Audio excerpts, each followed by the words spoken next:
আসসালামু আলাইকুম। সবাইকে স্বাগতম ও শুভেচ্ছা। আজকের আলোচনার বিষয় স্নায়ুযুদ্ধ অবসানের কারণ।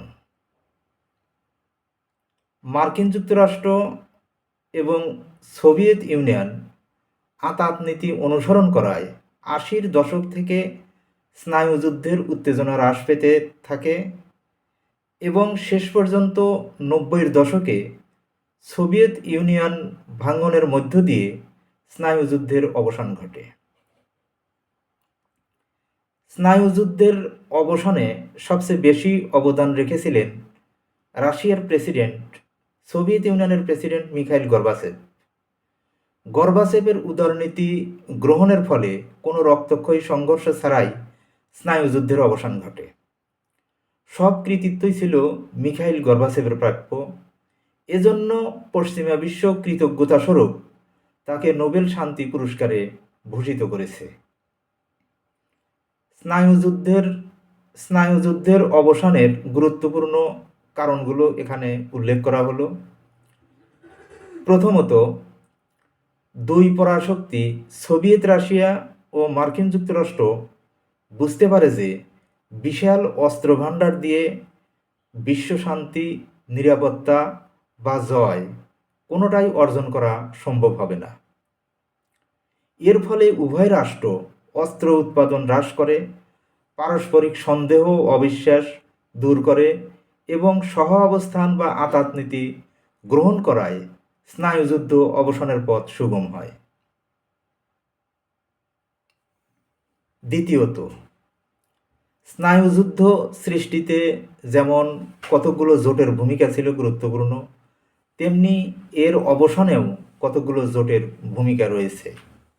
জোট নিরপেক্ষ আন্দোলনের সদস্য ছিল শতাধিক রাষ্ট্র। এশিয়া ও আফ্রিকার উন্নয়নশীল দেশগুলো স্নায়ুযুদ্ধের ব্যারিকেড থেকে নিজেদেরকে মুক্ত করে, ফলে স্নায়ুযুদ্ধ গতিহারা হয়ে অবসানের পথ ধরে। তৃতীয়ত, সোভিয়েত ইউনিয়নের অভ্যন্তরীণ নীতির পরিবর্তন স্নায়ুযুদ্ধের পরিসমাপ্তিকে স্বাগত জানায়। ক্ষমতা গ্রহণ করার পর ১৯৮৫ খ্রিস্টাব্দে মিখাইল গর্বাচেভের পেরেস্ত্রয়িকা নীতি এবং গ্লাজনস্ত নীতি জনগণকে আকৃষ্ট করে তোলে। এর ফলে পশ্চিমা বিশ্বের বরফ গলতে থাকে আর স্নায়ুযুদ্ধের উত্তেজনাও স্বয়ংক্রিয়ভাবে কমতে থাকে। চতুর্থত, সোভিয়েত ইউনিয়নে সমাজতন্ত্রের অসারতায় অর্থনীতি স্থবির ও দুর্বল হয়ে যায়। অর্থাৎ সমাজতান্ত্রিক শাসন ব্যবস্থায় সোভিয়েত ইউনিয়নের অর্থনৈতিক ব্যবস্থা ছিল অত্যন্ত ত্রুটিপূর্ণ। এর কারণে সোভিয়েত ইউনিয়নের অর্থনীতি স্থবির ও দুর্বল হয়ে পড়ে। দীর্ঘ সময় স্নায়ুযুদ্ধ চালিয়ে যাওয়ার জন্য যে শক্তিশালী অর্থব্যবস্থার প্রয়োজন ছিল, সোভিয়েত ইউনিয়নের তা ছিল না। সুতরাং সোভিয়েত ইউনিয়নের সেই পূর্বের দাপট না থাকায় স্নায়ুযুদ্ধের অবসান ঘটে। অর্থাৎ সোভিয়েত ইউনিয়নের ভাঙনের পরপরই স্নায়ুযুদ্ধের অবসান ঘটে। পঞ্চমত, আমেরিকার অভ্যন্তরীণ পরিবর্তন স্নায়ুযুদ্ধকে দুর্বল করে। আমেরিকায় অর্থনীতির বিরাট একটি অংশ সামরিক প্রস্তুতিতে ব্যয় করা হতো। এ কারণে অর্থনৈতিক উন্নয়নে ভাটা পড়ত। আমেরিকা যখন দেখল জাপান শিল্পোন্নয়নের দিকে দ্রুত অগ্রসর হচ্ছে, তখন আমেরিকার টনক নড়ে এবং আমেরিকা স্নায়ুযুদ্ধ রেখে শিল্প উন্নয়নের দিকে অগ্রসর হয়। ফলে স্নায়ুযুদ্ধের পতন ঘণ্টা বেজে ওঠে। ষষ্ঠত, উন্নয়নশীল রাষ্ট্রগুলো বৃহৎ রাষ্ট্রের দ্বারস্থ হতো উন্নয়নের উপাদান পাওয়ার আশায়, কিন্তু তারা উপাদান হিসাবে পেত সমরাস্ত্র। সময়ের পরিবর্তনে উন্নয়নশীল রাষ্ট্রগুলোর কাছে বৃহৎ রাষ্ট্রদ্বয়ের আসল চরিত্র উন্মোচিত হয়। ফলে এক পর্যায়ে এ সকল উন্নয়নশীল রাষ্ট্রের কাছে বৃহৎ শক্তির উপযোগিতা হ্রাস পেতে থাকে, যার সূত্র ধরেই একসময় স্নায়ুযুদ্ধের অবসান ঘটে। সপ্তমত, সোভিয়েত ইউনিয়নের শাসক গোষ্ঠী অভ্যন্তরীণ দুর্নীতি স্নায়ুযুদ্ধ অবসানের অন্যতম কারণ। সোভিয়েত ইউনিয়নের শাসক গোষ্ঠীর অভ্যন্তরীণ দুর্নীতি স্নায়ুযুদ্ধ অবসানের অন্যতম কারণ। কমিউনিস্ট পার্টির লোকজন পক্ষপাত দোষে দুষ্টু ছিল। তারা একদিকে শোষণমুক্ত সমাজের দাবি করে, অন্যদিকে নিজেদের আখের গোছাতেই ব্যস্ত ছিল। নেতৃত্বের ক্ষেত্রে পুরাতনের স্থলে নবীনদের আগমনেও পরিস্থিতির উন্নতি হয়নি। এ সময় সমাজতন্ত্র ছিল অনেকটা শক্তি প্রয়োগের মাধ্যমে টিকিয়ে রাখা। সমাজতান্ত্রিক সমাজ ব্যবস্থা শ্রমিক শ্রেণীর বিপ্লবের মাধ্যমে প্রতিষ্ঠিত এবং শ্রমিকরাই ক্ষমতার মূল উৎস। এ প্রচারণা ছিল নামে মাত্র। বাস্তবে স্বল্প সংখ্যক নেতৃস্থানীয় ব্যক্তিই ছিল সকল ক্ষমতার উৎস। সোভিয়েত নেতা মিখাইল গর্বাচেভ মনে করেন, অর্থনৈতিক দুরবস্থা সহ সোভিয়েত ইউনিয়ন যে সকল মারাত্মক সমস্যায় আক্রান্ত তার সংস্কারের মাধ্যমেই পরিত্রাণ পাওয়া সম্ভব এবং সোভিয়েত ইউনিয়নের অস্তিত্ব টিকিয়ে রাখা সম্ভব। অষ্টমত, স্নায়ুযুদ্ধ অবসানে সোভিয়েত প্রেসিডেন্ট মিখাইল গর্বাচেভের অবদান অনেক গুরুত্বপূর্ণ এবং অনেক বেশি। গর্বাচেভের সংস্কারের মধ্যেই স্নায়ুযুদ্ধের অবসানের বীজ লুকায়িত ছিল। সোভিয়েত নেতা মিখাইল গর্বাচেভের সংস্কারসমূহ 1988 খ্রিস্টাব্দে শুরু হয়।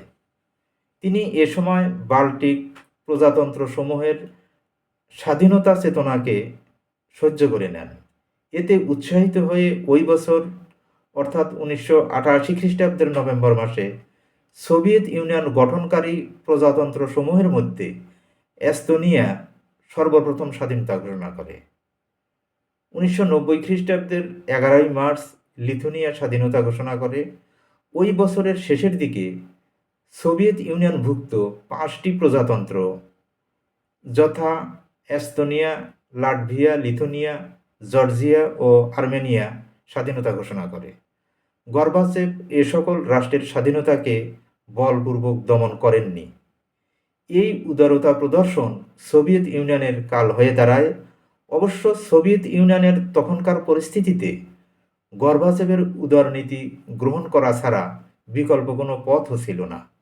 এরই মধ্যে 1989-90 খ্রিস্টাব্দে পূর্ব ইউরোপে সোভিয়েত ইউনিয়ন তার নিয়ন্ত্রণ হারিয়ে ফেলে। 1991 খ্রিস্টাব্দে সোভিয়েত ইউনিয়ন নিজে নিজেই ভেঙে পড়ে। 1991 খ্রিস্টাব্দের মার্চ মাসে গর্বাচেভ সোভিয়েত ইউনিয়নের ভাঙন ঠেকানোর জন্য একটি ইউনিয়ন চুক্তি গঠন করেন। এ চুক্তির মাধ্যমে প্রজাতন্ত্রগুলোকে কিছু সুযোগ সুবিধা প্রদানের বিনিময়ে সোভিয়েত ইউনিয়ন থেকে বের হয়ে যাওয়ার উপর বাধা নিষেধ আরোপ করে, কিন্তু লাটভিয়া, এস্তোনিয়া, লিথুনিয়া, জর্জিয়া প্রভৃতি রাষ্ট্র তা মেনে নিতে অস্বীকার করে। নবমত, গর্বাচেভের সহনশীলতা নীতি চরমপন্থী কমিউনিস্ট নেতৃবৃন্দ মেনে নিতে পারেনি। তারা গর্বাচেভের কর্তৃত্ব অস্বীকার করে সামরিক অভ্যুত্থান ঘটায়।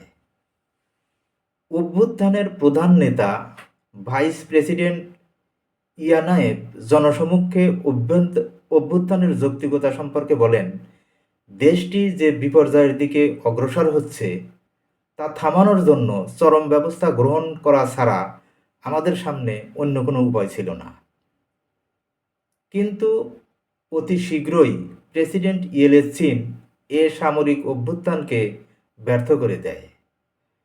প্রেসিডেন্ট ইয়েলচিন গর্বাচেভের ইউনিয়ন চুক্তি বাতিল করে বাল্টিক প্রজাতন্ত্রের রাষ্ট্রসমূহের স্বাধীনতা মেনে নেন। এর সাথে সোভিয়েত ইউনিয়ন চূড়ান্তভাবে বিলুপ্তি ঘটে। সোভিয়েত ইউনিয়নের সামরিক অভ্যুত্থানই সোভিয়েত ইউনিয়নের ভাঙনকে প্রশস্ত করে। গর্বাচেভের শাসনামলের মাত্র 6 বছরের মধ্যে সোভিয়েত ইউনিয়ন ভেঙে যায়, আর সোভিয়েত ইউনিয়ন ভাঙনের সাথে সাথে স্নায়ুযুদ্ধের অবসান ঘটে।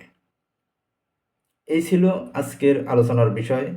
সবাইকে ধন্যবাদ জানিয়ে এখানেই শেষ করছি। আসসালামু আলাইকুম ওয়া রাহমাতুল্লাহ।